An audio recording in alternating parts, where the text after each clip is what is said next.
Before we get started, I want to just make a few things clear. Valve did not pay for airfare or hotel stay. The only reason this trip has happened is due to the sponsors. Specifically for today, skins.cash. You're going to want to go check out their website because without them, this trip would have never happened. They're a great website where you're able to sell your unwanted Counter-Strike, TF2, and Dota 2 skins very, very quickly. All you have to do is go onto their website, deposit the skins you do not want anymore, and you will get a quote immediately. If you use the link down in the description below, you'll get an extra 3% added onto the quote. And yeah, I really recommend checking their website out. It is a service that I personally use. And to give some clarification on how the interview went down, I was invited along with a few other people from the major gaming press down to Valve by Doug Lombardi. We were herded into this really nice conference room where they shuffled in different teams. We talked to a general current game team first, and that's what you're currently looking at. However, the current game team was members of TF2, CSGO, and Dota 2's teams, and specifically Dave Riller from Team Fortress 2's team did come out and talk to us. So for this first video that we're going to be doing, I will be taking out all the answers that Dave Riller gave on the next major update of TF2 and Team Fortress 2 as a whole. I'm going to start with a TF2 question, if that's okay. Sure. You said, not you, Dave Riller said. That's Dave Riller. Okay, well then I'll register. You said in the recent AMA that the total team size is 16. Mm-hmm. However, you specified things like sound engineers and artists and writers. Right. How many are like actual game programmers themselves? Direct code writers? Yeah. 5 or 6. 5 or 6? Yeah. All right, cool. So like the follow-up to that would be, and you can just, if I ask too much, just shake your head. That's fine. Writers and sound engineers and people of that nature. Are you all working on the next update? I mean, the pyro stuff and the contract stuff?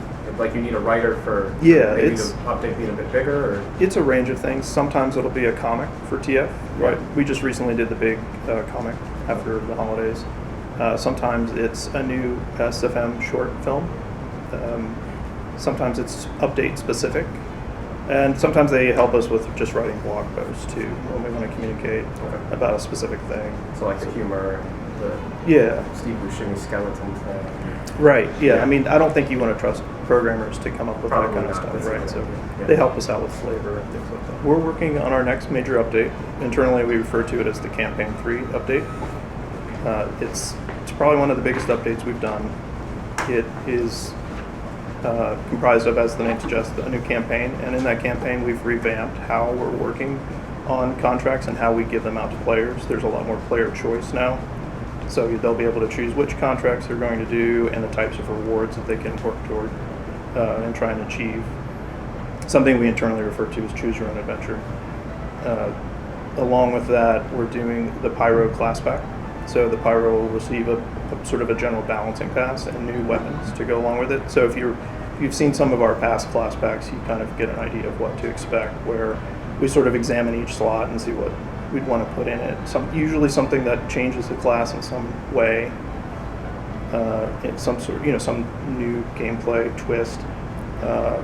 We're also doing a bunch of broad game balancing work. So looking at a bunch of the weapons that the competitive players have given us feedback on specifically. In this case, we want to start to look at the game a little more closely at the high level in terms of balance too, in addition to what we see in casual modes. We're also doing a new world art theme that we call the Jungle. With that is coming a new Valve map, which we haven't talked about before. And also we're doing another round of community cosmetics, community taunts and maps, matchmaking improvements. So specifically in competitive mode, we're bringing in an Elo system, which is something that Counter-Strike uses as well. So players should be pretty familiar with how that works. And some other features they've asked for, like placement matches and things like that. Placement matches, like that's, you're confirming placement matches? Yes, yeah, okay, cool. That comes along with that. And we're also doing a new TF short film that is supporting the update. It'll be somewhere around 4 or 5 minutes, similar to our other Meet the videos that we've done. So that's where the writers and the sound engineers come in. So we have them pretty busy. TF's been around long enough that we used to sort of regard casual and competitive as separate communities. Right. And now we view that as outdated, and we instead want to think of our player base as a single community with a spectrum of players. So part of that is fixing some of the things that serve as sort of a barrier between those groups. One example would be the competitive players have on their own sort of created this other version of the game with different rules, and they'll restrict things like classes, and they'll ban most of the weapons. And so we'd like to fix that by finding sort of a common ground between the communities. And so some of the work that we've done recently, for example, to do that is we've put in an official competitive matchmaking mode. And what we've done is we've tried to find sort of a common ground format that is familiar to competitive players and casual players so that there's sort of a bridge between the two.